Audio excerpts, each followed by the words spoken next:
Hello friends, नमस्कार। आप सभी का स्वागत है आपके अपने चैनल वनडे एग्जाम टारगेट पर। देखिए फिर से ना, ओके, ये फिर से नेटवर्क सही नहीं, नोटिफिकेशन नहीं गया, तो आप लोग एक बार जल्दी से वीडियो को शेयर करेंगे।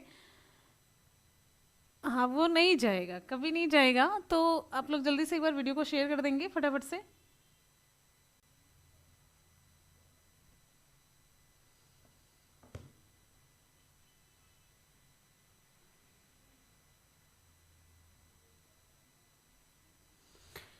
चलिए, बहुत ही इंपॉर्टेंट क्वेश्चन का कलेक्शन है, आप लोग इस वीडियो में देखेंगे।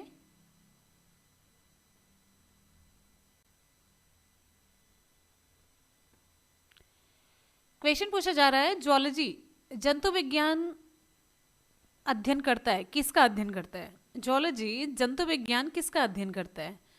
केवल इसमें जीवित जानवरों का किया जाता है, जीवित वनस्पति का, जीवित व मृत जानवर दोनों का किया जाता है। जूलॉजी में किसका अध्ययन होता है?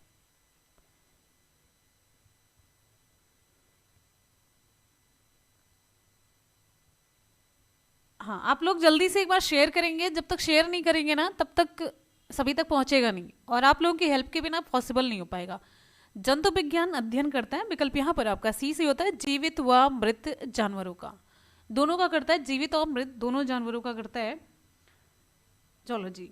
ठीक है, जंतु विज्ञान जो है, देखिए ये पूरा बायोलॉजी जो है ना, बायोलॉजी ये है जीव विज्ञान, इसे कहते हैं जीव विज्ञान, और इसकी एक शाखा है जूलॉजी, जिसे हम कहते हैं जंतु विज्ञान, जिसके फादर कौन है, और इसी में एक आता है बॉटनी, जिसमें है वनस्पति विज्ञान।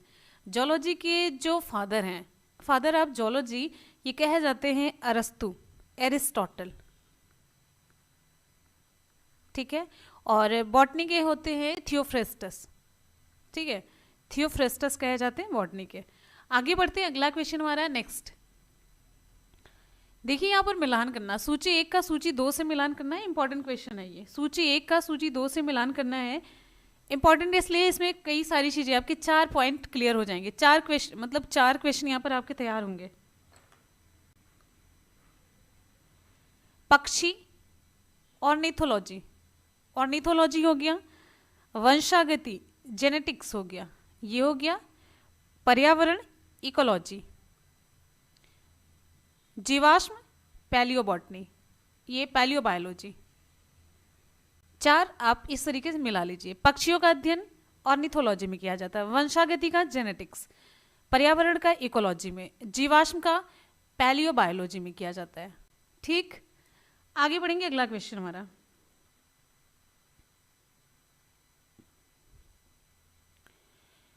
फूलों के अध्ययन को क्या कहते हैं? फूलों के अध्ययन को क्या कहते हैं? फूलों के अध्ययन को क्या कहा जाता है? फ्रेनोलॉजी, एंथोलॉजी, एग्रोएस्टोलॉजी या फिर पैलिनोलॉजी?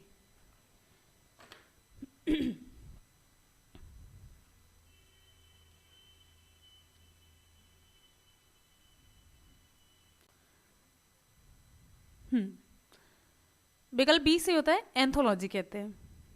फूलों का अध्ययन एंथोलॉजी में किया जाता है।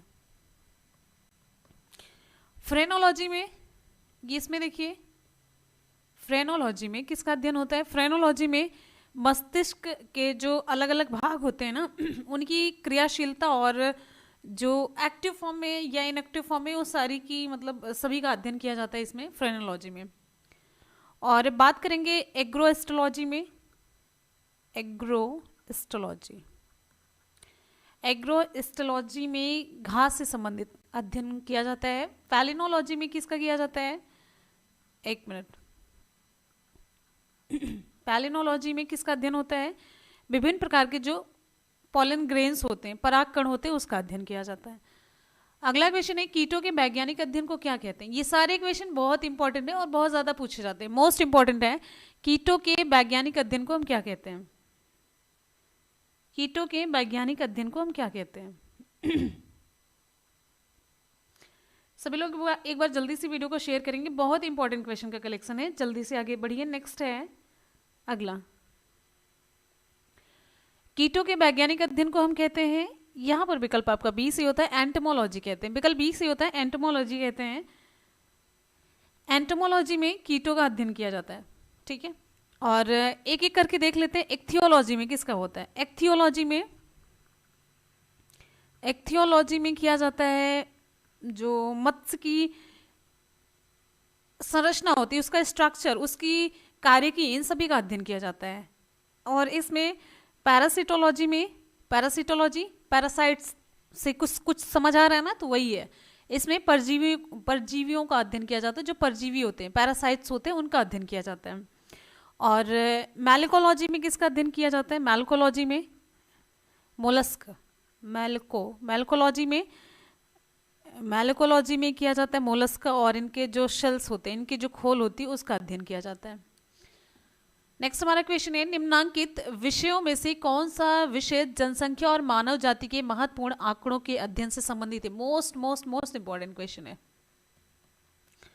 निम्नांकित विषयों में से कौन सा विषय जनसंख्या एवं मानव जाति के महत्वपूर्ण आंकड़ों के अध्ययन से संबंधित है? पारिस्थितिक विज्ञान, आनुवंशिकी, जननांकी या फिर वायरस विज्ञान?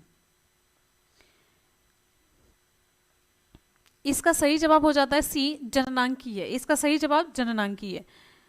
ठीक है, जननांकी, या फिर हम इसे कहते हैं जनसांख्यिकी, जिससे हम इंग्लिश में कहते हैं डेमोग्राफी करके भी एग्जाम में क्वेश्चन पूछा जाता है। इसमें मानव जनसंख्या और मानव जाति के महत्वपूर्ण आंकड़ों का अध्ययन किया जाता है डेमोग्राफी में। और वायरस विज्ञान को हम कहते हैं वायरोलॉजी। देखिए, एक साथ ये नहीं कि खाली एक बता, अगर आप लोग स्टैटिक क्लास नहीं होगी, खाली एकदम से फटाफट से क्वेश्चन या टेस्ट नहीं होगा, तो हम आपको डिटेल में बताते हुए चलते हैं हमेशा की तरह। देखिए, खाली क्वेश्चन इसको आपने पढ़ लिया तो एक आपका तैयार हुआ ना। अगर हमने साइड में और बताना शुरू किया तो आपके कई तैयार हुए। ये खाली आपको एक ही पढ़ना है, कम में ही आपकी संतुष्टि हो जाती है तो ठीक है। तो हम वायरोलॉजी में किसका अध्ययन होता है? वायरसेस का अध्ययन किया जाता है, विषाणुओं का अध्ययन किया जाता है। बात करेंगे आनुवांशिकी, जेनेटिक्स, इसमें जीवों के आनुवांशिक लक्षणों और इनकी वंशागति का अध्ययन किया जाता है। और पारिस्थितिक विज्ञान में, इकोलॉजी में, सजीव पर उनके चारों ओर जो वातावरण का प्रभाव पड़ता है उसका अध्ययन किया जाता है, वातावरण पर्यावरण का। नेक्स्ट क्वेश्चन पे बढ़ेंगे। अगला क्वेश्चन आप सभी के लिए ये रहा, विभिन्न संस्कृतियों के वैज्ञानिक विवरण के तुलनात्मक अध्ययन को क्या कहते हैं? विभिन्न संस्कृतियों के वैज्ञानिक विवरण के तुलनात्मक अध्ययन को क्या कहते हैं?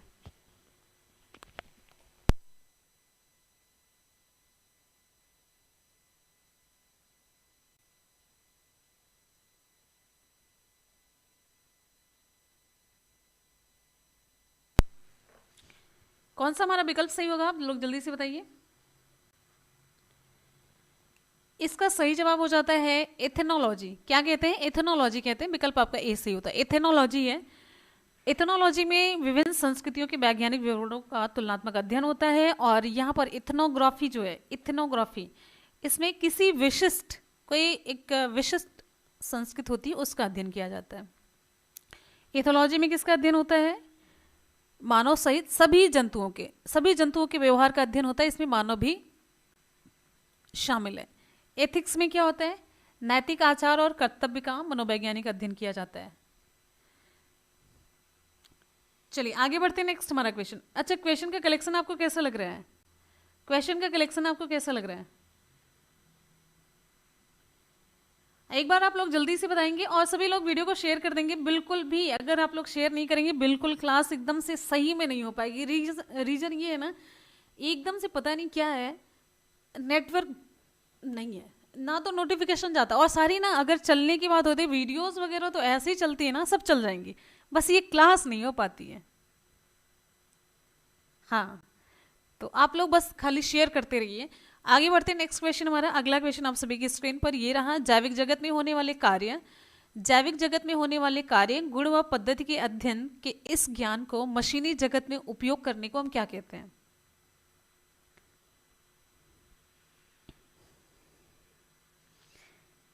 चलिए ठीक है, आगे देखिए।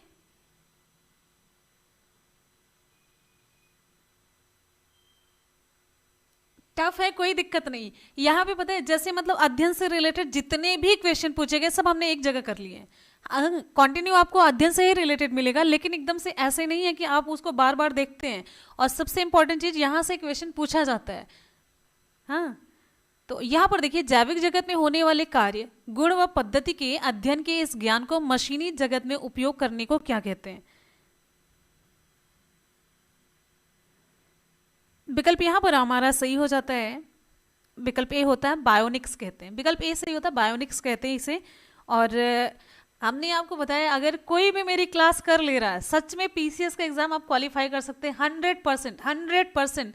तो फिर आपका ये सुपर टेट, यूपी टेट, ये सब कुछ भी नहीं है। ये सभी जो साइंस के क्वेश्चन आप देख रहे हैं जो आपके ईवीएस में पूछे गए थे यूपी टेट के ना, ऐसे ही कुछ क्वेश्चन मिलेंगे अगर पूरी क्लास आप कवर करते हैं तो। अभी पूरा देखिएगा तब तो समझ आएगा। बायोनिक्स में जैविक जगत में होने वाले कार्य, गुण और पद्धति का अध्ययन किया जाता है, और इस पे अजैव तंत्र का जो मतलब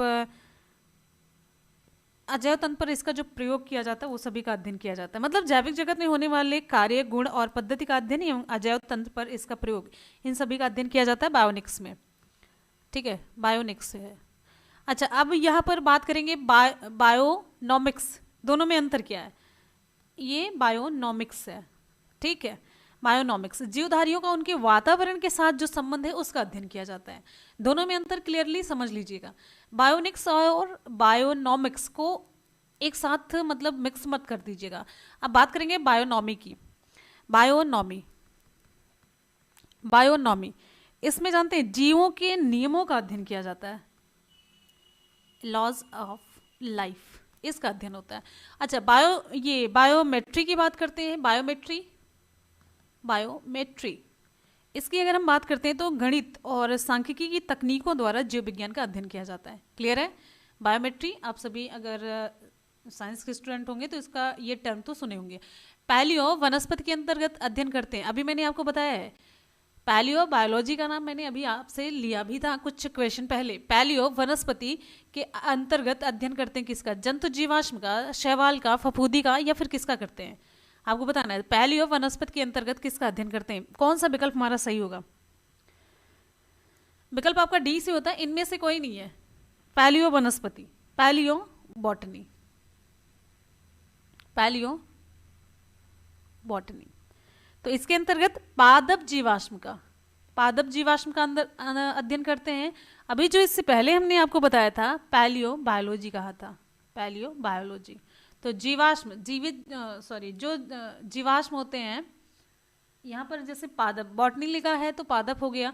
पैलियो बायोलॉजी मैंने कहा था, बायोलॉजी का मतलब होता है जीव विज्ञान, तो जंतु से रिलेटेड वो था। ठीक है, अब ये जो पादप जीवाश्म लाखों वर्ष पहले जो बर्फ, मिट्टी, इन सभी के नीचे किसी प्राकृतिक घटना के कारण दब गए थे, उनकी जो मतलब छाप है पत्थरों की चट्टानों से प्राप्त होती है। और जीवाश्मों में जैव विकास के वास्तविक प्रमाण मिलते हैं कि किस तरीके से जैव विकास हुआ है। इन्हीं से जो पीछे दबे पड़े हैं उन्हीं से तो हमें कुछ ना कुछ आइडिया लगता है ना कि किस तरीके से जैव विकास हुआ है। और एक बड़ा इंपॉर्टेंट क्वेश्चन है, फादर ऑफ इंडियन पैलियोबॉटनी किसे कहा जाता है? भारतीय जीवाश्म वनस्पति विज्ञान का जनक किसे कहते हैं? भारतीय, ये फादर ऑफ इंडियन पैलियोबॉटनी कहा जाता है प्रोफेसर वीरबल साहनी को। क्या किसे कहते हैं? वीरबल साहनी को कहते हैं। वीरबल साहनी इसका सही जवाब है। करेक्ट। आगे बढ़ेंगे, नेक्स्ट हमारा क्वेश्चन है रेशम कीट पालन को क्या कहते हैं? रेशम कीट पालन को हम क्या कहते हैं? रेशम कीट पालन एपीकल्चर, हॉर्टिकल्चर, सेरीकल्चर या फिर फ्लोरिकल्चर? रेशम कीट पालन को हम क्या कहते हैं? विकल्प आपका कौन सा सही होगा? रेशम कीट पालन को हम क्या कहते हैं?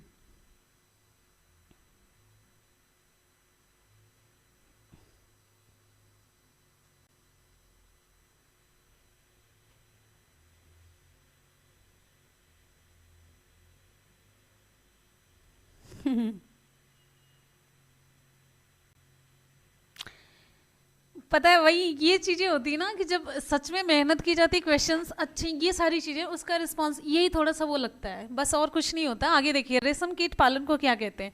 तो इसका सही, ये तो सबका सही हो जाना चाहिए। रेशम कीट पालन को कहते हैं, यही पढ़ा है खाली, विकल्प ये सही होता है। रेशम कीट पालन को कहते हैं सेरीकल्चर कहते हैं। एपीकल्चर में क्या होता है? एपीकल्चर में मधुमक्खी पालन होता है। हॉर्टिकल्चर में पुष्प और फल देने वाले पौधों का अध्ययन होता है। हॉर्टिकल्चर बड़ा इंपॉर्टेंट, ये बहुत ज़्यादा पूछा जाता है। सेरीकल्चर भी पूछा जाता है और एपीकल्चर भी पूछा जाता है, और साथ ही साथ में फ्लोरीकल्चर भी पूछा जाता है, फ्लोरीकल्चर भी पूछा जाता है। ठीक है, तो इसमें सजावट के लिए जो काम आने वाले, सजावट ध्यान रखिएगा, सजावट के लिए काम आने वाले पुष्पों का अध्ययन किया जाता है, फ्लोरीकल्चर। ये सारे इतने इंपॉर्टेंट ना, अगर आप लोग एक पेज में लिख लेंगे सारी चीज़ें आपकी कवर हो जाएंगी। मधुमक्खी का उपयोग किया जाता है किसमें? मधुमक्खी का उपयोग किसमें किया जाता है? मधुमक्खी का उपयोग किसमें किया जाता है? इसका सही जवाब हो जाता है विकल्प आपका सी सही होता है, एपीकल्चर में। किसमें होता है? विकल्प आपका सी सही होता है, एपीकल्चर में। अगला क्वेश्चन हमारा, ध्यान से देखिएगा। निम्नलिखित युग्मों में से कौन सुमेलित नहीं है? निम्नलिखित युग्मों में से कौन सुमेलित नहीं है? एपीकल्चर, सेरीकल्चर, पिसीकल्चर और हॉर्टिकल्चर है। इधर आप लोग फटाफट से मिलान कर लीजिए। देखिए, एपीकल्चर शहद की मक्खी यानी कि मधुमक्खी, sericulture silk worm, pisciculture lakh का कीड़ा, हॉर्टिकल्चर फूल। तो ये सब सही है, लेकिन ये जो बात ये पिसीकल्चर की आ रही ना, इसमें मत्स्य पालन है, मछली पालन किया जाता है। करेक्ट, मछली पालन है और सभी तो सही है। राइट, आगे बढ़ेंगे। अगला क्वेश्चन, निम्नलिखित में से कौन सी जोड़ी सुमेलित है? सुमेलित पूछा जा रहा है। लेक्सिकोग्राफी, लेक्सिकोग्राफी शब्दकोश का संकलन। फिलोलॉजी, डाक टिकटों का संग्रह होता है ये, डाक टिकटों का संग्रह। और एंटोमोलॉजी मानव शरीर का अध्ययन। और आइनोग्राफी कीट पतंगों का अध्ययन। पूछा जा रहा है कौन सी जोड़ी सुमेलित है। भाई हमको तो सही, तभी तो मैंने कहा कि कई गलत है इसमें। ठीक है, लेक्सिकोग्राफी ये सही है। लेक्सिकोग्राफी में ये देखिए शब्दकोश का संकलन होता है, ये सही है।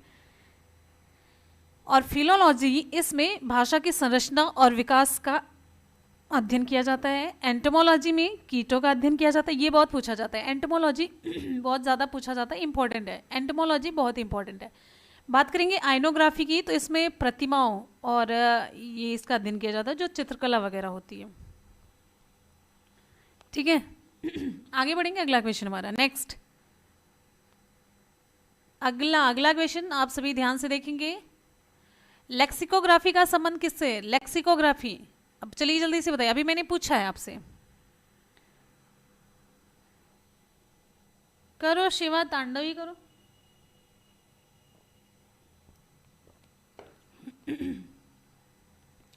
लेक्सिकोग्राफी का संबंध,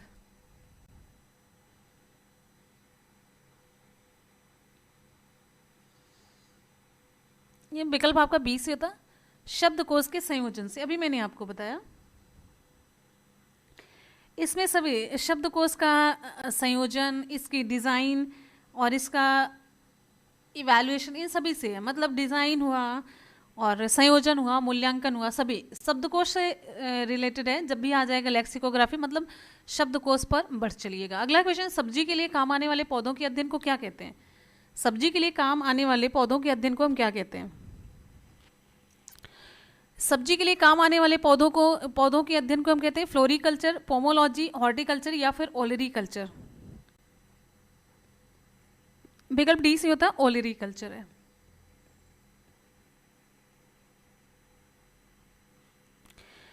इसके अंतर्गत सब्जी के लिए काम आने वाले पौधों के उत्पादन का अध्ययन किया जाता है ओलेरीकल्चर में। विटीकल्चर के द्वारा निम्नलिखित में से कौन एक उत्पादित होता है? विटीकल्चर के द्वारा निम्नलिखित में से कौन एक उत्पादित होता है? सिल्क है, केंचुआ है, शहद है, अंगूर है। विकल्प कौन सा हमारा सही होगा?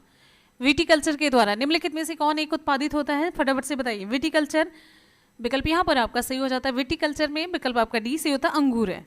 विटीकल्चर अंगूरों के उत्पादन और उनके अध्ययन से संबंधित विज्ञान की शाखा है ये। वर्मीकल्चर में प्रयुक्त वर्म कौन सा होता है? कौन सा कीड़ा प्रयुक्त होता है वर्मीकल्चर में? वर्मीकल्चर में कौन सा कीड़ा प्रयुक्त होता है? किसका अध्ययन किया जाता है वर्मीकल्चर में?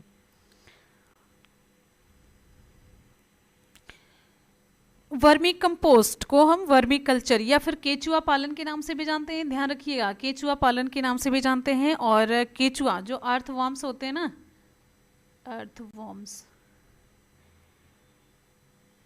इनसे ये यहाँ पर विकल्प आपका डी सी होता है, अर्थवॉर्म, इनका प्रयोग किया जाता है। इनसे जो खाद तैयार होती है उनको कहते हैं कंपोस्ट, वर्मी कंपोस्ट। जेरोंटोलॉजी निम्नलिखित में से किसके अध्ययन से संबंधित है? जेरेंटोलॉजी निम्नलिखित में से किसके अध्ययन से संबंधित है? जेरेंटोलॉजी, जेरोंटोलॉजी,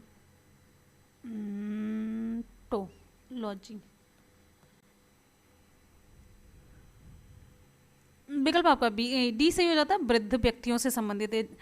जेरोंटोलॉजी में अरे भगवान ही क्या है, जेरोंटोलॉजी जीव विज्ञान की एक उपशाखा है जिसमें वृद्ध व्यक्तियों का अध्ययन किया जाता है।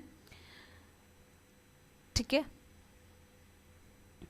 अगला क्वेश्चन है कैसे उनमें चेंजेस आते हैं, जो भी मतलब उतने एक्टिव नहीं रह जाते, उनकी मांसपेशियां क्रियाशील नहीं रह जाती, तो इन सभी के परिवर्तन का अध्ययन किया जाता है उसमें।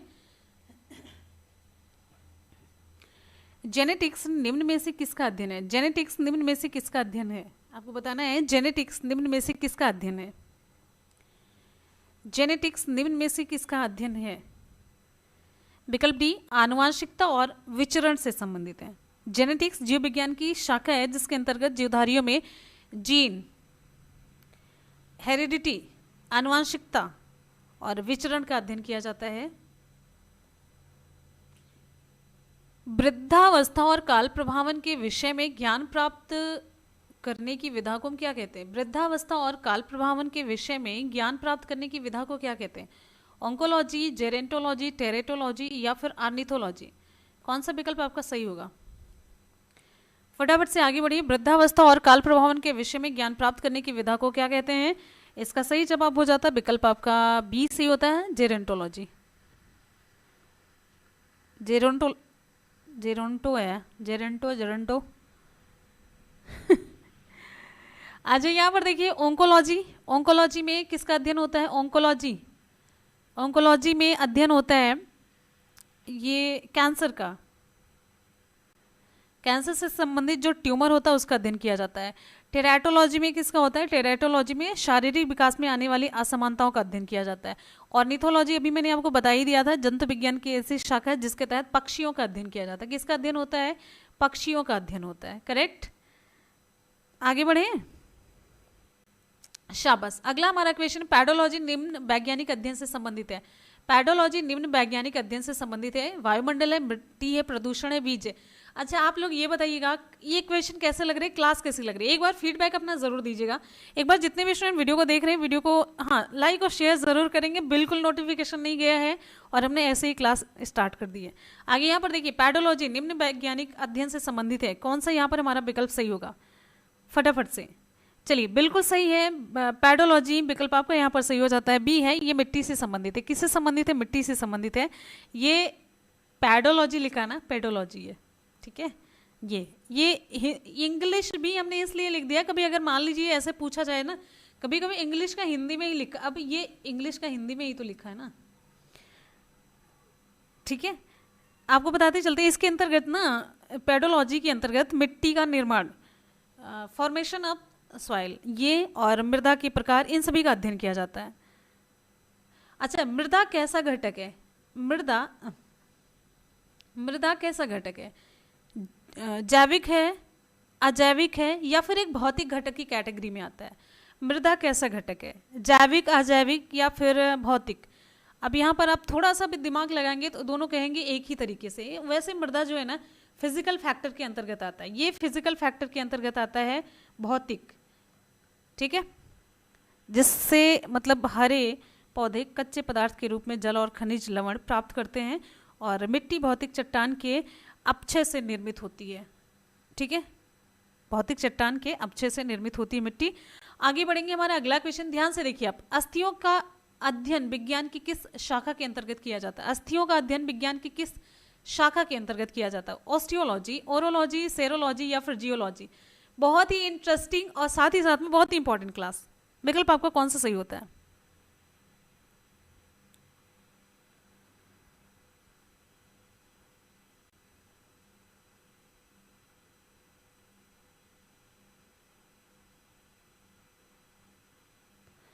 चलिए आगे बढ़िए, नेक्स्ट हमारा क्वेश्चन। अच्छा, सारी चीजें मिल रही हैं एक जैसी, उसमें प्रॉब्लम क्या है? एक जगह पे एक जैसी सारी चीजें तैयार हो रही हैं, इससे बेस्ट क्लास कोई नहीं हो सकती। आप लोगों को क्लास समझ नहीं आती है। तो मतलब जब कई जो एक टाइप की चीजें एक जगह पे मिल रही, एक क्लास में कंप्लीट हो रही, उससे बेस्ट क्लास कोई नहीं होती है। ये तरीका समझिए, नहीं तो एक क्वेश्चन यहाँ से पाते, एक क्वेश्चन वहाँ से, फिर उसी में हो जाता मिक्स। यहाँ पे कम से कम एक टॉपिक आपका क्लियर हो रहा है। ये इस तरीके का कुछ दिमाग पढ़ने में आप लोग ना चालाक नहीं है। अस्थियों का अध्ययन, यहाँ पर विकल्प आपका ए सही होता है, ऑस्टियोलॉजी है। विकल्प ए सही होता है, ऑस्टियोलॉजी में बोन्स का अध्ययन किया जाता है। अब यहाँ पर ओरोलॉजी ये अलग है, अब ओंकोलॉजी इन सब में मिक्स मत करना। ओरोलॉजी यहाँ पर ध्यान से देखिए, ओरोलॉजी में किसका अध्ययन होता है? पर्वतों का अध्ययन किया जाता है। सेरोलॉजी में किसका अध्ययन होता है? सेरोलॉजी में किसका अध्ययन होता है? सेरोलॉजी में सीरम से पता चल रहा है ना, तो ये रुधिर सीरम का वैज्ञानिक अध्ययन होता है। जियोलॉजी में किसका अध्ययन होता है? जोलॉजी और जियोलॉजी दोनों अंतर है। जोलॉजी में जंतु विज्ञान का होता है, जियोलॉजी में पृथ्वी, जियोग्राफी, कुछ ऐसा समझ आ रहा है ना। तो मतलब जियोलॉजी पृथ्वी की आंतरिक संरचना और उसमें पाए जाने वाले पदार्थों का अध्ययन किया जाता है। अगला क्वेश्चन हमारा नेक्स्ट है, सर्पों के विषय में जानकारी प्राप्त करना क्या कहलाता है? सर्पों के विषय में जानकारी प्राप्त करना क्या कहलाता है? सर्पेटोलॉजी, ऑर्निथोलॉजी, हार्पेटोलॉजी, इक्थियोलॉजी। इसमें से कुछ चीजें मैंने आपको बता दी है। सर्पेंटोलॉजी, सर्पेंटोलॉजी में किया जाता है सर्पों का अध्ययन। हार्पेटोलॉजी इसके अंतर्गत उभयचर एम्फीबियंस होते हैं, उभयचर जो स्थल और जमीन दोनों पर रह सकते हैं, उभयचरों, और साथ ही साथ में जो रिप्टाइल्स होते हैं, सरीसृप, इनका अध्ययन किया जाता है। ऑर्निथोलॉजी बहुत ज़्यादा पूछा जाता है, इसमें पक्षियों का अध्ययन करते हैं। और इक्थियोलॉजी ये इंपॉर्टेंट है, इक्थियोलॉजी में इसमें भी मछलियों का अध्ययन करते हैं। इक्थियोलॉजी इसमें किसका अध्ययन करते हैं? मछलियों का अध्ययन करते हैं। आगे बढ़ेंगे, नेक्स्ट क्वेश्चन हमारा, फिलाटेलिस्ट क्या करता है? ये देखिए आगे देखिए, फिलाटेलिस्ट क्या काम करता है? सिक्के जमा करता है, डाक टिकट जमा करता है, पक्षियों की तस्वीरें जमा करता है, पंख जमा करता है। तो ये जानते हैं, डाक टिकट का संग्रह करता है। विकल्प आपका बी से होता है। फिलाटेलिस्ट ये क्या काम करता है? डाक टिकट जमा करता है ये। आगे बढ़ेंगे, अगला क्वेश्चन हमारा नेक्स्ट है, निम्नलिखित में से वे मेल को ज्ञात करिए जो एकदम से 3 से 1 अलग हो। Physiology, psychology, pathology, bacteriology. अब यहाँ पर अलग करना है, अब आप दिमाग दौड़ाइए, इतना आसान सा क्वेश्चन नहीं है। Physiology, psychology, pathology, bacteriology. तो यहाँ पर हम बी की तरफ बढ़ेंगे, साइकोलॉजी है, विकल्प बी हमारा सही होता है, साइकोलॉजी। देखिए फिजियोलॉजी, पैथोलॉजी और बैक्टीरियोलॉजी ये सभी जीव विज्ञान से संबंधित शाखाएं हैं, जीव विज्ञान से संबंधित इसमें विषयों का अध्ययन किया जाता है। लेकिन जो साइकोलॉजी है ना, ये मनोविज्ञान, बात समझ आ रही है, ये मनोविज्ञान है। तो ये अलग हुआ कि नहीं? तीनों से अलग हुआ। आगे बढ़ेंगे, नेक्स्ट हमारा क्वेश्चन आप सभी की स्क्रीन पर ये रहा। अगला क्वेश्चन है, हाइड्रोपोनिक्स क्या है? हाइड्रोपोनिक्स क्या है? फटाफट से, हाइड्रोपोनिक्स क्या है? मोस्ट इंपॉर्टेंट, बहुत ज्यादा पूछा जाता है, मोस्ट इंपॉर्टेंट क्वेश्चन है, हाइड्रोपोनिक्स क्या है? हाइड्रोपोनिक्स क्या है? मृदा विहीन पादप संवर्धन, पादप में कलम लगाना, सब्जियों का अध्ययन, या फिर जल संरक्षण। आगे देखिए, नेक्स्ट हमारा, देखिए जब भी पढ़िए ध्यान से पढ़िए, जहां पर टाइम लगाइए, मेहनत से पढ़ाई किया करिए। विकल्प यहां पर आपका सही हो जाता है। ठीक है, पढ़ाई करिए आप लोग, यहाँ पर विकल्प आपका सही हो जाता है। देखिए मृदा विहीन पादप संवर्धन है। हाइड्रोपोनिक्स में क्या होता है, ये हाइड्रोपोनिक्स में एक विलयन तैयार किया जाता है, पानी का विलयन होता है जिसमें खनिज और पोषक तत्व मिलाए गए होते हैं, इसी में पौधों को उगाया जाता है। मतलब खनिज और पोषक तत्व से युक्त ये जो जल होता है, सिंपली हम ये जानते हैं कि जल में पौधों को उगाना, ये होता है हाइड्रोपोनिक्स। लेकिन हम आपको थोड़ा सा, जब यहाँ पर एज ए टीचर बता रहे हैं ना, क्लास करवा रहे हैं, तो यहाँ पर डिटेल में आपको बताएंगे। मतलब ये जो पानी है, इसमें खनिज और पोषक तत्व वगैरह मिला करके इसमें पौधों को उगाया जाता है। और ये पौधों को उगाने की ऐसी विधि है जिसमें कि मतलब पानी में उगाया जाता है, भूमि में नहीं उगाया जाता है। ठीक है, आगे बढ़ेंगे, अगला क्वेश्चन है, लिथोट्रिप्सी क्या है? लिथोट्रिप्सी क्या है? लिथोट्रिप्सी क्या है? लिथोट्रिप्सी ये भी इंपॉर्टेंट टर्म है, क्वेश्चन पूछा जाता है। लिथोट्रिप्सी एसएससी वगैरह में पूछा गया। लिथोट्रिप्सी विकल्प बी से होता है, गुर्दे की पथरी किरणों द्वारा तोड़ना। गुर्दे की पथरी जो है वो गुर्दों के द्वारा तोड़ना, गुर्दे की पथरी किरणों के द्वारा तोड़ना, इसे हम कहते हैं लिथोट्रिप्सी। लिख देते हैं लिथोट्रिप्सी, SY। किरणों की सहायता से ये गुर्दा हुआ, या फिर ये इधर आपका चलता है मूत्राशय हुआ, पित्ताशय हुआ, इन सभी में जो पथरियां हैं इसको तोड़ करके मरीज का इलाज किया जाता है। ये चिकित्सा की एक प्रक्रिया है, लिथोट्रिप्सी एक टर्म है। आगे बढ़ेंगे। वर्तमान प्रमाण के अनुसार पृथ्वी पर जीव का उद्गम हुआ था लगभग कितने वर्ष पूर्व? वर्तमान प्रमाण के अनुसार पृथ्वी पर जीव का उद्गम लगभग कितने वर्ष पूर्व हुआ था? आपको बताना है। 20,000, 2 लाख, ऐसे ऐसे करके आप बताइए किस पर। फटाफट से आप लोग रिप्लाई करते रहिएगा।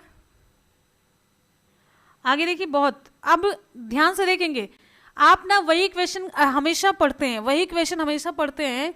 हाँ, मनुष्य में कितने दांत होते हैं, ठीक है, चींटी में कितनी आंख होती है, कौन सा पक्षी पीछे उड़ सकता है, कौन सा पक्षी आगे उड़ सकता है। अच्छा, सच में ध्यान से सोच के देखिए, क्या ये सभी क्वेश्चन कभी पूछे जाते? कौन सा पक्षी आगे उड़ता है, कौन सा पक्षी हल्का होता है, कौन से पक्षी में 2 पैर होते हैं, कौन से पक्षी में सिर नहीं होते हैं?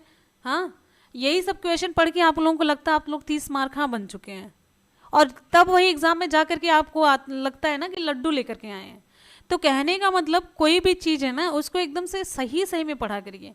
जिस तरीके से आज की डिमांड है और जिस तरीके से सही में पढ़ाई की जाती है, मतलब स्टूडेंट लेवल की नॉलेज आपके पास अगर देखेंगे ना, तो सच में उतनी नहीं है। यहां पर हमारा विकल्प सही हो जाता है। हाँ, वही जो बड़ा इंटरेस्टिंग सा ऐसे लग जाता है ना, जैसे लगेगा हाँ, कौन सा पक्षी है एक दिन में 7200 अंडे देता है, 70 लाख वर्ष जीवित रहता है, लगता है अरे बाप रे, बड़ा मतलब बहुत इंपॉर्टेंट, ये तो हमको तैयार हो गया।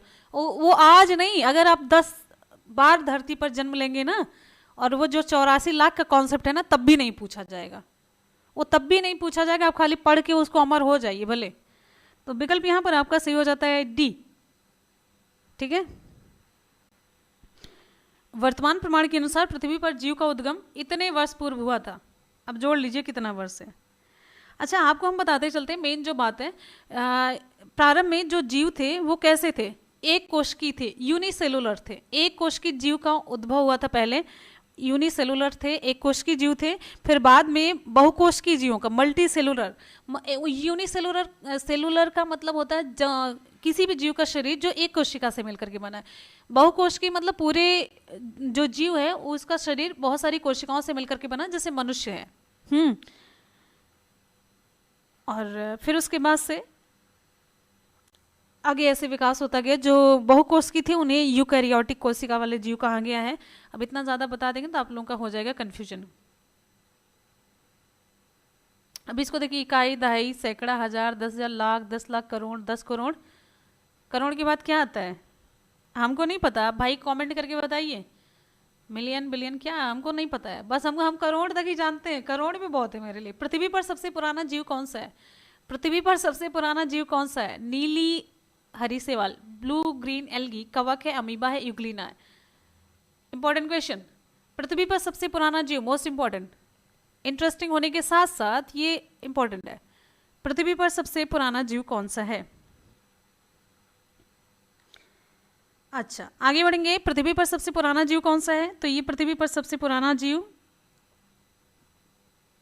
ब्लू ग्रीन एल्गी है, नीली हरी शैवाल है। पृथ्वी पर सबसे पुराना जीव नील हरित शैवाल है। और ये ऐसे प्रथम जीव हैं जिन्होंने सूर्य के प्रकाश और जल का प्रयोग करके, सूर्य का प्रकाश और जल का प्रयोग करके भोजन का निर्माण किया। ब्लू ग्रीन एल्गी है ना, तो इनमें क्लोरोफिल पाया जाता है। क्लोरोफिल पाया जाता है तो और क्या चाहिए? क्लोरोफिल के साथ साथ सूर्य का प्रकाश चाहिए, जल चाहिए। ये सब इन्हें मिला तो इन्होंने भोजन बनाना प्रारंभ कर दिया। तो इन्हीं से जब भोजन का प्रारंभ हुआ, यानी कि जब इन्होंने कार्बन डाइऑक्साइड भी यूज करी होगी, तभी तो ऑक्सीजन उत्पन्न हुआ। जब इन्होंने भोजन प्रारंभ किया, पौधे जब भी प्रकाश संश्लेषण की प्रक्रिया करते, कार्बन डाइऑक्साइड यूज करते, ऑक्सीजन निकालते हैं, और यहीं से, इन्हीं से ही ऑक्सीजन निकलना शुरू हुई। और इस प्रक्रिया से जो ऑक्सीजन उत्पन्न हुई ना, वायुमंडल में फैलने लग गई, और इसी ऑक्सीजन की वजह से और भी जीवों का विकास होता गया। आगे बढ़ेंगे हम। अगला क्वेश्चन, डार्विन द्वारा प्रस्तुत प्राकृतिक वरणवाद निम्न में से किस पर आधारित है? प्राकृतिक वरणवाद, वरण मतलब चुनना, वर्ण करना होता है, था ना कि जब आप कोई वो देखते हैं राजा महाराजा, इस जो रानी थी, इन्होंने इस राजा का वर्ण कर लिया। वर्ण मतलब चुन लिया। तो प्राकृतिक वरणवाद, प्रकृति जिसको चुनती है, वो किस पर आधारित है? Over production, struggle for existence and variance, और सर्वाइवल ऑफ द फाइटेस्ट, सभी आपको हम सब समझा देते हैं। चार्ल्स डार्विन ये एक विकासविद थे, जैव विकासविद थे। इन्होंने एक सिद्धांत प्रस्तुत किया, अपनी थ्योरी प्रस्तुत की, जिसका नाम था डार्विनवाद। डार्विनवाद, और ये नाम पड़ा, ये डार्विनवाद इन्होंने अपने नाम पर ही रखा इसको। और डार्विनवाद को प्राकृतिक वर्णवाद, थ्योरी ऑफ नेचुरल सिलेक्शन कहते हैं, theory of natural selection, natural selection, selection, ठीक है ये। और एक और चीज आपको बताते हैं, डार्विनवाद की जो विस्तृत व्याख्या मिलती है ना, इनकी एक पुस्तक है, पुस्तक तो ज़्यादा नहीं पूछी जाती लेकिन हम फिर भी आपको बता देते हैं, प्राकृतिक चुनाव द्वारा जातियों की उत्पत्ति, प्राकृतिक चुनाव द्वारा जातियों की उत्पत्ति इनकी पुस्तक का नाम है, ठीक है। आगे बढ़ेंगे, नेक्स्ट है सर्वाइवल ऑफ द फाइटेस्ट, मतलब वही सर्वाइव करता है जो कि सबसे योग्य होता है, जो फिट कर जाता है। विकासवाद का सिद्धांत किसने प्रतिपादित किया था? विकासवाद का सिद्धांत किसने प्रतिपादित किया था? मुझे पता है थोड़ा सा टफ लग रहा होगा लेकिन बहुत इंपॉर्टेंट है। विकासवाद का सिद्धांत किसने प्रतिपादित किया? स्पेंसर ने, डार्विन ने, वॉलेस ने, हक्सले ने। कौन सा सही होगा? चलिए आगे बढ़िए, नेक्स्ट।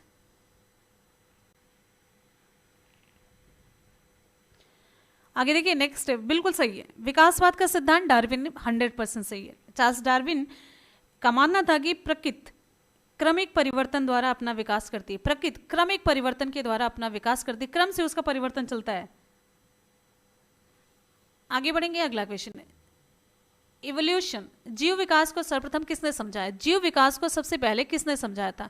न्यूटन ने, आइंस्टाइन ने, चार्ल्स डार्विन ने, लैमार्क ने। विकल्प आपका कौन सा सही होगा? जीव विकास को सबसे पहले किसने समझाया? इवोल्यूशन को सबसे पहले किसने समझाया?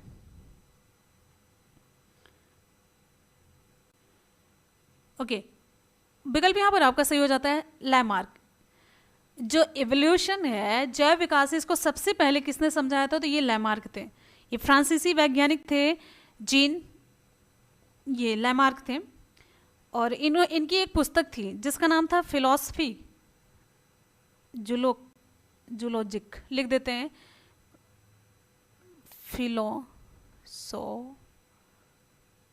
PHIE जूलॉजिक QUE, इनकी पुस्तक का नाम है, ठीक है। और लैमार्क के सिद्धांत का क्या नाम था? लैमार्क के सिद्धांत का नाम था उपार्जित लक्षणों की वंशागति का सिद्धांत, theory of inheritance of acquired character. जो प्रकृति मतलब कैरेक्टर को ग्रहण कर लेती वही आगे बढ़ता चला जाता है। जैसे वो ना जिराफ की गर्दन वाला, जिराफ की गर्दन लैमार्क के सिद्धांत से संबंधित है। जिराफ पहले क्या था, मतलब पहले गर्दन उसकी छोटी थी, लेकिन धीरे धीरे से जब पेड़ ऊपर चढ़ते गए तो ये जब पेड़ जब मतलब ऊपर हो गया तो ये ऐसे पैर उठा उठा करके गर्दन उठा उठा करके खाने लगे, तो गर्दन लंबी हो गई। पहले सांप के पैर थे लेकिन वो झाड़ियों में फंसते जाते थे तो भागने में दिक्कत होती थी, फिर सांप के पैर चले गए। तो यही है मतलब उपार्जित लक्षणों की वंशागति, जो लक्षण आगे बढ़ जाते हैं, जो हमें मिल जाते हैं, फिर उसी की वंशागति कंटिन्यू चलती रहती। फिर बाद में जिराफ की गर्दन लंबी ही पैदा होने लगी, छोटी नहीं पैदा हुई। तो ये है इसका मतलब जो अभी मैंने बताया आपको, ठीक है। आगे बढ़ेंगे, नेक्स्ट हमारा क्वेश्चन है विकास के उत्परिवर्तन सिद्धांत का प्रतिपादन किसने किया था? विकास के उत्परिवर्तन सिद्धांत का प्रतिपादन किसने किया था? एक तो नेटवर्क नहीं है, नोटिफिकेशन नहीं जाता है ना,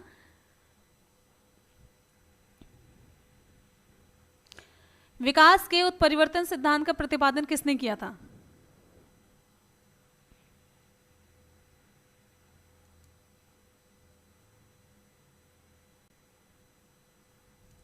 उत्परिवर्तन बहुत इंपॉर्टेंट है, बहुत, हाँ अच्छा ठीक है, मोस्ट इंपॉर्टेंट लिख रहे थे। तो ये विकल्प आपका सही हो जाता है, उत्परिवर्तन सिद्धांत विकल्प आपका सही होता है डी, ह्यूगो डिवरीज ने किया था। Mutation theory, mutation theory, mutation theory इसको ह्यूगो डिवरीज ने दिया था। तो इनके अनुसार इन्होंने क्या कहा था, उत्परिवर्तन का मतलब होता है ना कि किसी नई जाति की उत्पत्ति अचानक से हो जाती है। उत्परिवर्तन का मतलब अचानक से जीन में परिवर्तन हो जाता है तो उससे एक नई जाति उत्पन्न हो जाती है। इनका मानना है कि अचानक से एक ही बार में हो जाती है, ठीक है। चलिए, और इन्होंने अपना प्रयोग किस पर किया था? एक सांध्य प्रिमरोज नाम का पौधा था उस पर किया था। Evening evening evening primrose. ठीक है, आगे बढ़ेंगे। नेक्स्ट हमारा क्वेश्चन आप सभी के लिए, इस सूची को मतलब पहली सूची को दूसरी सूची से सुमेलित करना है। उत्परिवर्तन का सिद्धांत वीडल और टैटम, विकास का सिद्धांत जैकब और मोनैट, एक जीन एक एंजाइम की परिकल्पना डिब्रीज, डार्विन, ओपेरॉन, अवधारणा किसने दी थी? करिए सभी क्वेश्चन तो समझ आ जाएगी। ये सारे क्वेश्चन इतने बिल्कुल भी आसान नहीं, हालत ना खराब कर दें तो बताइएगा। चलिए हम आपको बताते चलते हैं। उत्परिवर्तन का जो सिद्धांत है, म्यूटेशन का सिद्धांत, ये किसने दिया था? अभी मैंने बताया ह्यूगो डिब्रीज ने। नाम आगे लिख लीजिए, डिब्रीज, ह्यूगो डिब्रीज। अगर सच में इन सभी क्वेश्चन का नोट्स आपने बना लिया ना, कभी भी आप क्वेश्चन कुछ कभी भी किसी भी एग्जाम में जाए, साइंस आपको पढ़ने की जरूरत ही नहीं पड़ी। जिस दिन मेरा पढ़ा है साइंस और जिस दिन मेरा पढ़ा है ईवीएस और ये सारे सब्जेक्ट आप पढ़ लेंगे ना, कोई भी एग्जाम आपका रुकेगा ही नहीं। एग्जाम में ये सारे क्वेश्चन जब भी आएंगे ना, 100 में अगर और भी पॉइंट है ना, सारे मिलेंगे, आप लिख के रख लीजिए। और आगे ये बढ़ेंगे। विकास का सिद्धांत ये किसने दिया था? अभी आपने पढ़ा, डार्विन ने दिया था। विकास का सिद्धांत आगे लिखिए, डार्विन। भले किसी को पसंद आए या ना आए, लेकिन हम पूरी मेहनत से अच्छे तरीके से पढ़ाएंगे। एक जीन एक एंजाइम का जो कॉन्सेप्ट था, ये किसने दिया था? ये वीडल और टैटम ने दिया था। विकल्प ये वाला लिखेंगे। और ओपेरॉन का जो कॉन्सेप्ट था, ये था जैकब और मोनैट का था। ये था आपका, ये दूसरा वाला सही हो जाएगा। आगे बढ़ेंगे, हमारा अगला क्वेश्चन है, नेक्स्ट है, विकास का मुख्य कारक क्या है? विकास का मुख्य कारक क्या है? विकास का मुख्य कारक उत्परिवर्तन है, हासिल किए हुए गुण है, या फिर लैंगिक जनन है, प्राकृतिक वर्ण है? विकास का मुख्य कारक,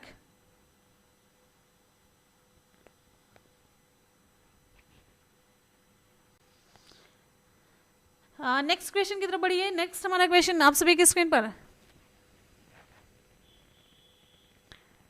भाई आगे चलिए ना।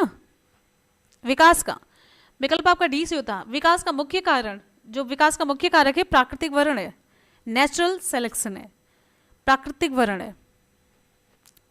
प्रकृति जिस चीज का वर्ण करती है, जिस चीज को चुनती है, वही चीज आगे की जनरेशन में जाती है, वही दिशा प्रदान करती है। प्राकृतिक वर्ण या फिर प्राकृतिक चयन एक ऐसी प्रक्रिया है जिसके कारण जीवों की आबादियों में जो जीन रूप होते हैं, जो जीनोटाइप्स होते हैं ना, उसमें परिवर्तन होकर के वो आगे बढ़ते रहते हैं। ये साइंटिफिक टर्म में बता दिया है, मिलनी बस ये जाने, जिसको प्रकृति चुनती है वही आगे बढ़ता रहता है। जैव विकास के संदर्भ में सांपों में अंगों का लोप होने को स्पष्ट किया जाता है कैसे? हाँ, अब ये बताइए, अभी मैंने आपको बताया था, सांपों में अंगों का लोप होने को कैसे स्पष्ट करेंगे? अंगों का उपयोग और अनुप्रयोग किए जाने पर, या फिर बिलों में रहने के प्रति अनुकूलन से, प्राकृतिक चयन से उपार्जित लक्षणों की वंशागति। इसको किस तरीके से आप समझाएंगे हमको कि जो सांपों के अंग थे उनका विलोप होता गया?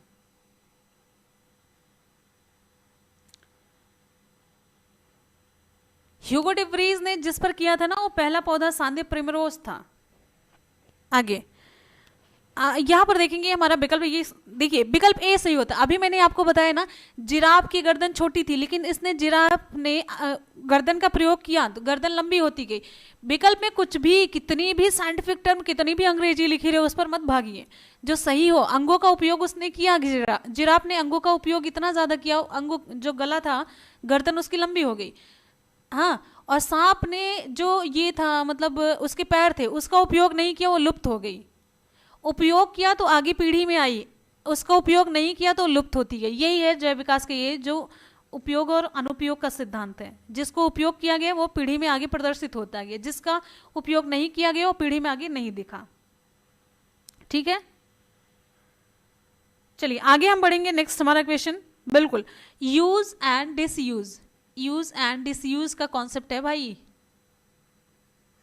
तो इसलिए दिमाग का यूज करते रहिए। ना तो अगली पीढ़ी का तो हमें नहीं पता है, ना आपको पता है, लेकिन एक आध साल में वो गायब ही हो जाएगा।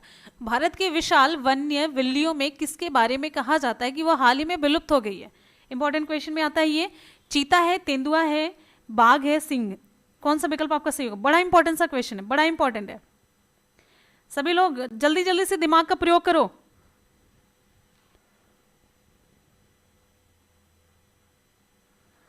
आगे देखिए, नेक्स्ट हमारा क्वेश्चन,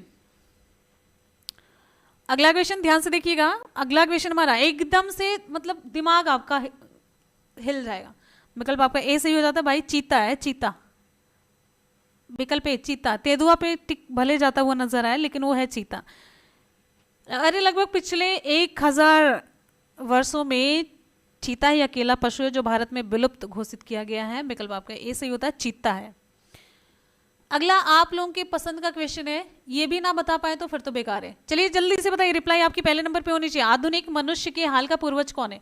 आधुनिक मनुष्य के हाल का पूर्वज जावा मनुष्य, क्रोमैग्नन, नियंडरथल मानव है या फिर पैकिंग मानव? कौन होगा? जल्दी से रिप्लाई करते रहिए फटाफट से। हाँ तो दिमाग होना चाहिए ना, जो थोड़ा सा है ना, ये दिमाग तो है थोड़ा बहुत। आराम से पढ़ाई नहीं करना है ना। विकल्प यहां पर आपका सही है। एक भी रिप्लाई क्वेश्चन से रिलेटेड नहीं आ रही है, एक भी रिप्लाई आपकी ना क्वेश्चन से रिलेटेड नहीं आ रही है। विकल्प आपका यहां पर बी सी होता है, क्रोमैग्नन मानुष। भले मानुष की तरह रिप्लाई करिए, ठीक है, जावा ना बन जाइए। अगला क्वेश्चन यहां पर ध्यान से देखिए। विकल्प आपका यहां पर बी सी होता है, क्रोमैग्नन है। मनुष्य को आधुनिक वैज्ञानिक वर्तमान मानव जो होमो सैपियंस का अंतिम सीधा पूर्वज और आधुनिक मानव की एक उपजाति किसे मानते हैं? Sub species, Homo sapiens, fossils, समझे में ना आए इसका बोले हम। चलो आपको बताते चलते हैं, इनकी जो कपाल गुहा है वो कितने क्यूबिक सेंटीमीटर थी, ये पूछा जाता है। 1600 क्यूबिक सेंटीमीटर थी। ये रट ला सबन, जो रटे वाली चीज है ना, सब के दिमाग में एकदम से घुस घुस के वो रट के ना, जो एनसीएफ जिसका विरोध करता है ना, आप वही करते हो, दिमाग में खाली ठूस रहे हो सभी। अब क्रोमैग्नन, अब ये 1600 ना याद रहेगा पूरा। आर्कियोप्टेरिक्स क्या है? मोस्ट इंपॉर्टेंट है, मोस्ट इंपॉर्टेंट क्वेश्चन। आर्कियोप्टेरिक्स क्या है? सोचेंगे हाँ हुआ है जब बजरिया में जाके खिलौना मिला था, हुए है Archaeopteryx.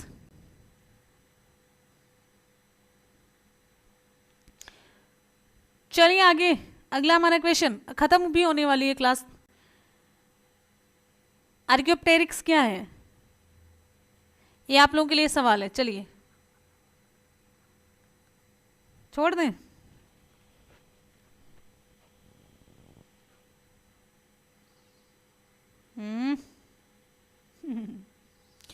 Archaeopteryx, connecting link between birds and reptiles. बिल्कुल सही जवाब है, बिल्कुल। कहाँ गया?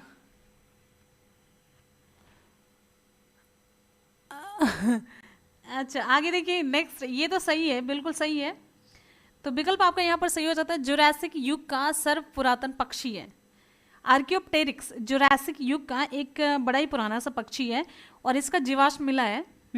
कहाँ से मिला है इसका जीवाश्म जानते हैं? जुरासिक युग है तो जुरासिक चट्टानों से मिला है। जुरासिक, अरे एक मूवी आई थी, कौन सी है? जुरासिक में, जुरासिक एक मूवी आई थी, मेरे को बड़ी पसंद थी। तो इसमें सरीसृप और पक्षियों के बीच कनेक्टिंग लिंक है। मतलब अब सरीसृप और पक्षी के बीच, मतलब कुछ तो समझ आया। सरीसृप और पक्षी के बीच की कनेक्टिंग लिंक है, संयोजी कड़ी माना जाता है इनको, जोड़ने वाली कड़ी। यानी कि इसमें सरीसृप की भांति लंबी पूंछ थी, चोंच में दांत थे और आगे के पंजों पर अंगुलियां भी थी, फिर भी ये पक्षी था। क्यों? क्योंकि जो इसके आगे के पैर थे ना, उड़ने के लिए पंखों में रूपांतरित हो गए थे। और ये जंतु विकास, जो जैव विकास है, ऑर्गेनिक एवोल्यूशन को सिद्ध करता है कि मतलब सरीसृप से पक्षियों का विकास कैसे हुआ। दोनों लक्षण पाए जा रहे हैं ना, जैसे होता आधा मानव आधा जानवर, तो कुछ ऐसा है। बात समझ में आई?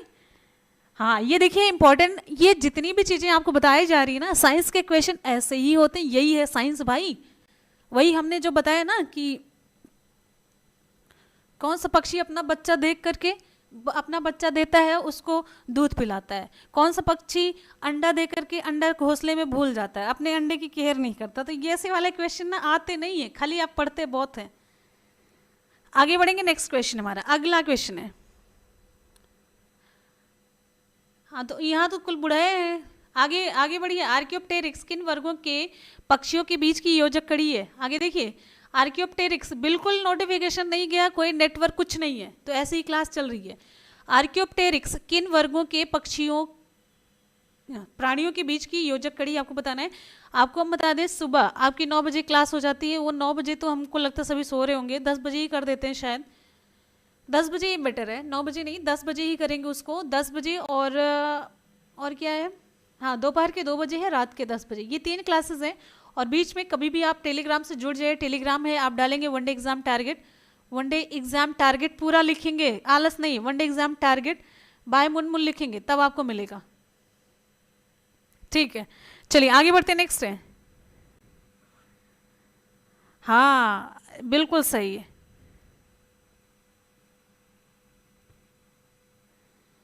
अगला क्वेश्चन हमारा नेक्स्ट है, मैमथ पूर्वज थे किसके? मैमथ किसके पूर्वज थे भाई? मैमथ किसके पूर्वज थे? मैमथ किसके पूर्वज थे? फटाफट से। हम्म,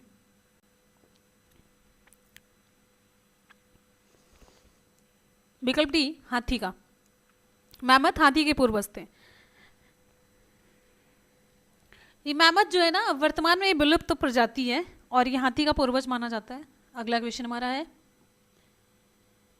या तो आपको ऐसे क्वेश्चन बड़े पसंद आते होंगे। अच्छा, जैसे मैमथ पूर्वज है किसका? मैमथ पूर्वज है किसका भाई? जल्दी से बताना है, विकल्प आपका डी से होता है। मैमथ हाथी का पूर्वज है और ये प्रेजेंट टाइम में अभी विलुप्त हो चुका। चलते हैं अगले क्वेश्चन की तरफ। मजा आया ना? हाँ, आपको ऐसे ही चाहिए होता, हमको पता है। डायनासोर क्या थे? अब बताइए, डायनासोर क्या थे? डायनासोर क्या थे?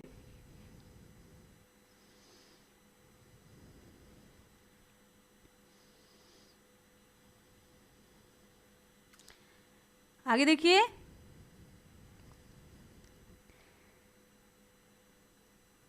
सारी बारिश आप ही लोगों के घर में हो रही है। डायनासोर, बिल्कुल सही, बिल्कुल सही। यहां पर हमारा विकल्प सही हो जाता है, डायनासोर विकल्प आपका सही हो जाता है, डी। मेसोजोइक सरीसृप थे, ये सरीसृप थे, मीसोजोइक सरीसृप थे। ये मीसोजोइक इरा में थे, मीसोजोइक मीसोजोइक इरा में ये पाए जाते थे, या फिर मध्यजीवी जिसे कहते हैं। ठीक है, आगे बढ़ेंगे। नेक्स्ट हमारा क्वेश्चन अगला है, डायनासोर रहे किस युग में रहे? डायनासोर किस युग में रहे? पैलियोजोइक, सेनोजोइक, मेसोजोइक या फिर प्लाइस्टोसीन? अभी मैंने आपको बता ही दिया, मेसोजोइक युग में। और ये इंपॉर्टेंट है, ये क्वेश्चन पूछा जाता है, ध्यान रखिएगा। आगे बढ़ेंगे, हमारा अगला क्वेश्चन, जीवों के विकास इवोल्यूशन के संदर्भ में निम्नलिखित में से कौन सा अनुक्रम सही है? जीवों के विकास के संदर्भ में निम्नलिखित में से कौन सा अनुक्रम सही है? ऑक्टोपस, डॉल्फिन, शार्क, या फिर कैसे चलता है अनुक्रम? तुक्का ही मारेंगे आप लोग, हमको ये भी पता है। जीवों के विकास के संदर्भ में निम्नलिखित में से कौन सा सही अनुक्रम है? ये विकल्प आपका सी से होता है। सैलामेंडर है, अजगर है, फिर कंगारू है। सबसे पहले विकास होता है सैलामेंडर का, लगभग 360 मिलियन वर्ष पूर्व हुआ था। फिर कंगारू का उसके बाद में हुआ था, सबसे बाद में लगभग 145 मिलियन वर्ष पूर्व का है, और अजगर इसके बीच में है। आगे हमारा क्वेश्चन, जीव विज्ञानियों पादप जगत और प्राणी जगत की जातियों को बहुत बड़ी संख्या में ज्ञात किया गया है, ढूंढ निकाला है और पहचान लिया गया है। संख्या की दृष्टि से अब तक ढूंढे हुए और पहचाने हुए जीवों में सबसे अधिक संख्या किसकी है? आपको सिंपली बताना है कि जीव जंतुओं की जो भी खोजी गई जातियां प्रजातियां सारी हैं, उनमें से सबसे ज्यादा संख्या किसकी है? कवक की है, पादप की है, कीट की है, या जीवाणुओं की है? बड़ा इंपॉर्टेंट सा क्वेश्चन है और बहुत ही आपको अच्छा भी लगेगा। सबसे ज्यादा कौन से जीवों की संख्या है? कवक की है, पादप की है। कवक मतलब फंजाई, एल्गी, ये कीट है, जीवाणु है। विकल्प आपका सी से होता है, कीट की है। जो कीट पतंगे उड़ रहे हैं ना, उनकी संख्या सबसे ज्यादा है। इंसेक्ट्स भाई, इंसेक्ट्स। ये कीट किसके अंतर्गत आते हैं? किस संघ के अंतर्गत आते हैं? आर्थ्रोपोडा के अंतर्गत आते हैं। इनकी संख्या लगभग 15 लाख के करीब है, और भी ज्यादा है, और ये लगभग पूरे के 60% है। मतलब नहीं, ये पूरी जो कुल ज्ञात है 15 लाख के करीब है जीवों की संख्या, लेकिन इसमें से 60% अकेले हैं, लगभग 9 लाख के करीब है। सबसे इंपॉर्टेंट बात है ना, ये कीट जल में भी पाए जाते हैं, स्थल में भी पाए जाते हैं, वायु में भी पाए जाते हैं, सब जगह ये हैं। आगे बढ़ेंगे, अगला क्वेश्चन हमारा। आगे बढ़े, शाबाश। कथन है अमीबा, एक मिनट इसे छोटा कर देते हैं, ये सारा दिखेगा नहीं। कथन है अमीबा विभंजन द्वारा जनन करता है, सभी एक कोश के जीव अलैंगिक विधियों से जनन करते हैं। क्या कथन और कारण दोनों सही है? कौन सा सही है, कौन सा नहीं सही है? ध्यान से देखेंगे फिर रिप्लाई हो जाएगी आपकी। आगे देखिए नेक्स्ट है, हमको पता है थोड़े से टफ क्वेश्चंस हैं।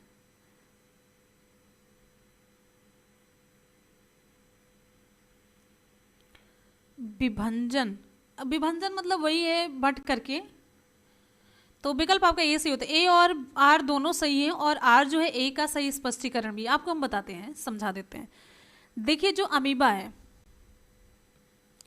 अमीबा जो है ये प्रोटोजोआ है। पहली बात तो ये जानिए किस वर्ग का है, ये प्रोटोजोआ है, प्रोटोजोआ प्रोटोजोआ है, और एक कोशिकीय है, यूनिसेलुलर है। क्या है? यूनिसेलुलर है। और ये प्रायः द्विखंडन विधि के द्वारा ये जनन करता है। मतलब इसका जो शरीर होता है, ऐसे अमीबा है तो ये जा करके ऐसे दो भागों में ऐसे ऐसे बट जाता है। तो ये दो भाग में ऐसे बटा, फिर उसके बाद जो सभी एक कोशिकीय जीव हैं अलैंगिक विधि के द्वारा जनन करते हैं। जो एक कोशिकीय जीव होते हैं अलैंगिक विधि के द्वारा ही जनन करते हैं, ये भी सही बात है। बात समझ में आ गई है? आगे बढ़े, चलिए यहाँ पर देखिए, गर्म रुधिर वाले जंतु वे जंतु होते हैं जो अपने शरीर के तापक्रम को कैसा रखते हैं। गर्म रुधिर वाले जंतु वे जंतु होते हैं जो अपने शरीर के तापक्रम को कैसा रखते हैं, वातावरण के तापक्रम से नीचा। क्या है विकल्प, कौन सा सही होगा?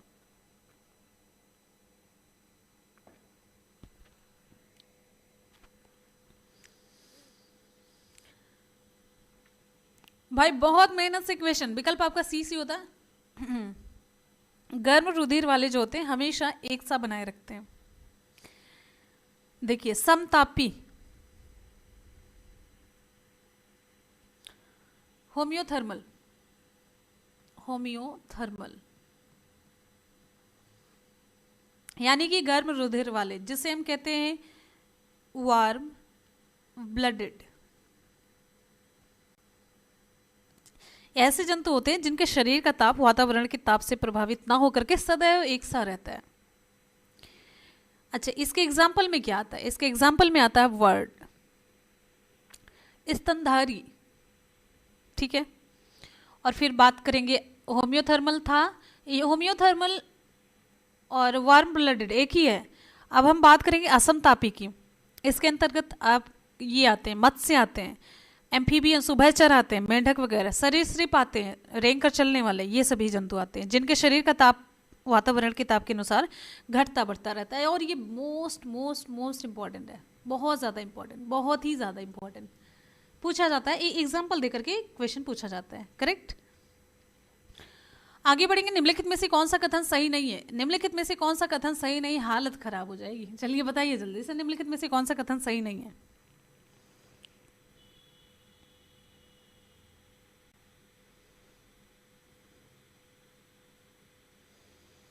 चलिए हम आपको बता देते हैं, सभी जो इकाइनोडर्म होते हैं सजीव प्रजक होते हैं। तो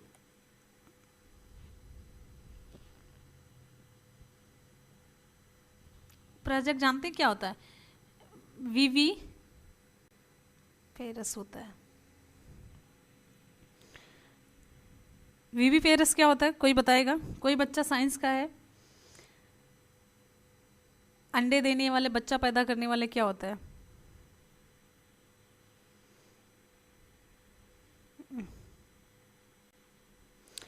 इकाइनोडर्म जो होते हैं समुद्र में पाए जाने वाले, हाँ, सम्मित वाले जीव होते हैं, अरिसम्मित, जिसको मतलब बराबर से ऐसे अगर आप काटते हैं तो बराबर से मतलब भाग में बढ़ता है वो। तो कथन सही नहीं पूछा जा रहा है, तो ये सभी इकाइनोडर्म सजीव प्रजक नहीं होते, विविपेरस नहीं होते हैं। हाँ, बच्चे देने वाले, बिल्कुल सही। विविपेरस मतलब होता है, और एक होता है ओविपेरस होता है। तो ओविपेरस मतलब अंडे देने वाले, विविपेरस मतलब बच्चे देने वाले। तो यही सभी इकाइनोडर्म सजीव प्रजक नहीं होते। तो अब आप समझ गए होंगे। अगले क्वेश्चन, निम्नलिखित में से कौन सी मछली नहीं है? ये बड़ा इंपॉर्टेंट है, ऐसे पूछा जाता है, कौन मछली नहीं है? स्टार फिश, सा fish, pipe fish, guitar fish.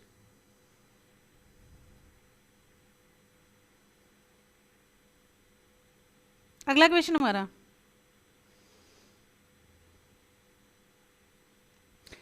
Next question हमारा अगला क्वेश्चन है स्टार फिश, ये मछली नहीं है। इनके ना जो समुद्री जंतु, कुछ ऐसे समुद्री जंतु होते हैं जिनके नाम मछलियों से मैच करते हैं, लेकिन ये मछलियां नहीं होते हैं। जैसे आपको हम बता दें, जेली फिश, नाम नोट कर लीजिए, jelly fish, star fish, silver fish, cuttle fish, hag fish, razor fish, कराई फिश, ये सभी समुद्री जीव हैं, लेकिन ये मछली नहीं होते हैं, ध्यान रखिएगा। और ये खूब पूछा जाता है, वैसे खूब पूछा जाता है घुमाने के लिए, राइट। आगे बढ़ेंगे, हमारा अगला क्वेश्चन यहाँ पर, निम्नलिखित में से कौन एक वास्तविक मछली है? कौन सी एक वास्तविक मछली है? सही सही में बताना है आपको, कौन सी एक वास्तविक मछली है। सभी स्टूडेंट एक बार वीडियो को लाइक और शेयर करेंगे भाई, जोरदार तरीके से वीडियो को लाइक और शेयर करेंगे। क्या क्या ही एनर्जी है। अच्छा ये बताइए, क्लास कैसी लग रही है? क्लास मतलब क्वेश्चन ऊपर से उड़ रहे हैं क्या, ज्यादा उड़ रहे हैं? हम्म।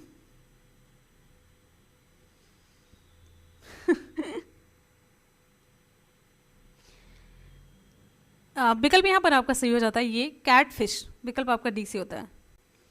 रजत मीन, ये कीड़ा है एक। क्रे फिश, क्रे फिश, अरे इसका ऊपर का ना खोल बड़ा ही टाइट सा होता है ऐसे। जेली फिश, कशेरुकी जंतु नहीं है ये, मछली की श्रेणी में नहीं आता है। कैट फिश जो है ये सही सही में मछली है। आगे देखना है, निम्न में से कौन सी वास्तविक रूप से मछली है? वास्तविक रूप से मछली कौन सी है? ये रहा आज का सवाल आप सभी का।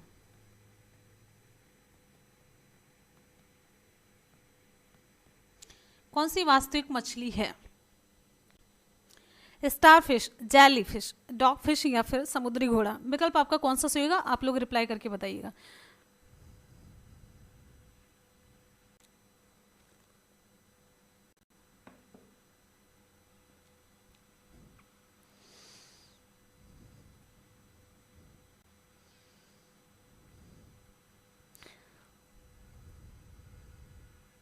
नहीं करवाएंगे रिवीजन? बताओ।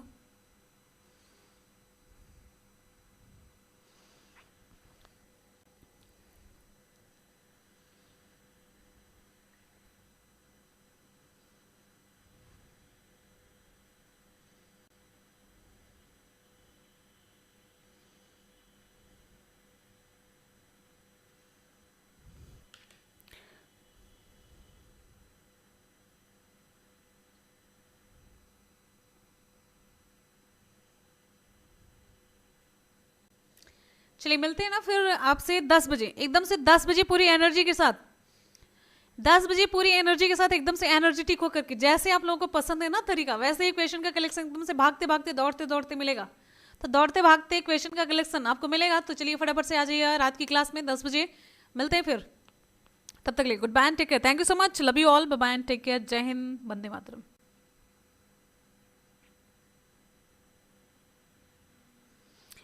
हाँ हम पी रहे हैं वैसे। Thank you.